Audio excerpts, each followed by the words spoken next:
Canada welcomes the High Commissioner's written update on Sri Lanka and the OHCHR's continued efforts with regards to the accountability process. We note with concern the limited meaningful action to address past and ongoing human rights violations since Council Resolution 46/1. The lack of progress since the release of the list of missing persons by the Office of Missing Persons is disappointing.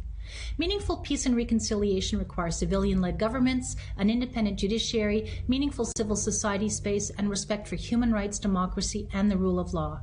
While we acknowledge proposed amendments to the Prevention of Terrorism Act, these do not go far enough to address long-standing concerns, including the persistent culture of intimidation and surveillance of NGOs, human rights defenders, journalists, and religious minorities, including recent arbitrary arrests of Muslims under the Prevention of Terrorism Act.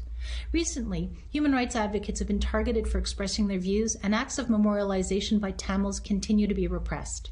The human rights situation could deteriorate further as long as the underlying issues that drove division and led to decades of violence and conflict in Sri Lanka remain unaddressed.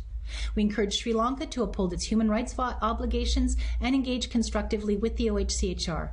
Canada believes Resolution 46/1 is a step towards securing a safe, peaceful, and inclusive future for Sri Lanka, and we stand ready to support efforts towards this goal.